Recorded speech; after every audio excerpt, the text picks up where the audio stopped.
मेरा ये वीडियो बनाने का एक ही मोटिव है, अवेयरनेस के लिए।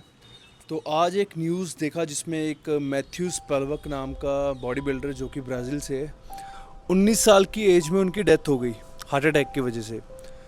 तो यार आजकल बॉडी बिल्डिंग का जो सिनेरियो है बिल्कुल चेंज हो चुका है।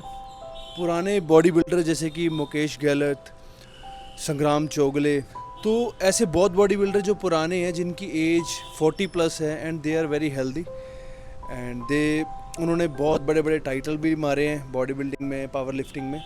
लेकिन जो यंग जनरेशन है वो इतनी कम एज में हार्ट अटैक जैसी प्रॉब्लम्स की वजह से, डिजीज़ की वजह से उनकी डेथ हो रही है।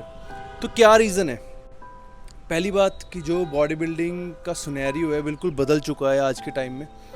लोग शॉर्ट टाइम में बड़ा टाइटल लेना चाहते हैं।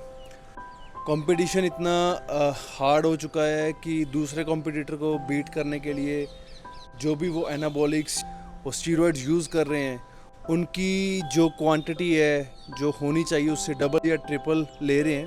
देखो, बहुत सिंपल सा फैक्ट है, आपकी बॉडी आपके दिमाग से नहीं, आपके ब्लड सैंपल्स पे काम करती है, ब्लड टेस्ट के ऊपर चलती है।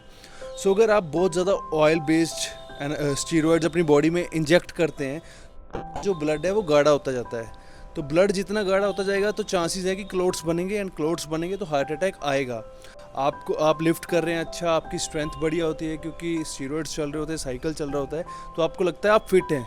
लेकिन हार्ट उतना ही होता है, छोटे से हार्ट ने आपकी इतनी सारी बड़ी बॉडी जो आपने मसल गेन कर लिया उसको पूरा ब्लड फ्लो देना होता है, तो छोटे से हार्ट का काम बढ़ जाता है।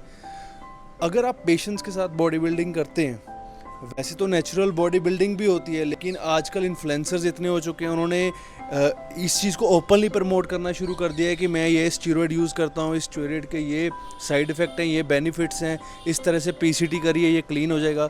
पीसीटी पोस्ट साइकिल थेरेपी ऐसे नहीं होता कि अगर आपने पीसीटी करी तो क्लीन ही हो गया, आपकी बॉडी में से सब निकल ही गया। उसके साइड इफ़ेक्ट लाइफ लॉन्ग आपको फेस करने पड़ते हैं।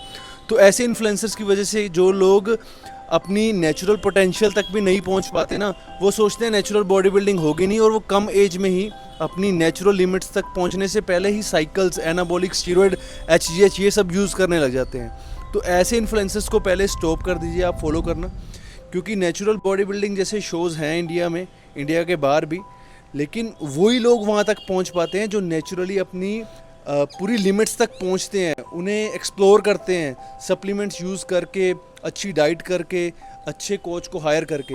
अगर आप पहले ही एक माइंडसेट में आपने बिठा ही लिया कि नेचुरल बॉडी बिल्डिंग होती नहीं है, तो आप डेफिनेटली वो चीज़ अचीव नहीं कर पाएंगे।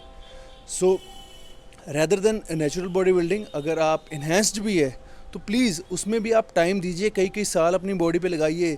4 से 5 साल पहले आप नेचुरल बॉडी बिल्डिंग अपना करिए, फिटनेस अपना, जब आप एक जो अपनी बेस्ट पीक फॉर्म आप नेचुरली ऑब्जर्व अचीव कर लेंगे, उसके बाद आप गो फॉर द इन्हांस्ड। अगर आपका कुछ ऐसा है कि हाँ मुझे बॉडी बिल्डिंग में ऊपर के लेवल पे जाना है, अदरवाइज ऐसे सब्सटेंस, ऐसे केमिकल अपनी बॉडी में आपको डालने की ज़रूरत नहीं है, किसी गाइडेंस के अंडर, पूरे ब्लड टेस्ट के साथ।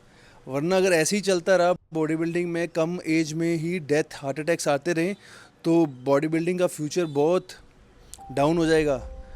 अगर फ्यूचर ब्राइट बनाना है तो पहले अपनी फैमिली का सोचिए एंड कुछ काम करिए, अपनी सोर्स ऑफ इनकम रखिए, देन बॉडी बिल्डिंग में इन्वेस्ट करिए, वो भी बहुत ध्यान से। ये एक अवेयरनेस वीडियो था कि इससे आप लेसन लर्न करिए। ये जो भी ट्रेजेडी हुई है बहुत हार्ट ब्रेकिंग है, and my condolence to the family. And please इस वीडियो को शेयर करिए अपने फ्रेंड्स के साथ जो भी बॉडी बिल्डिंग करते हैं या बॉडी बिल्डिंग करना चाहते हैं। And thank you.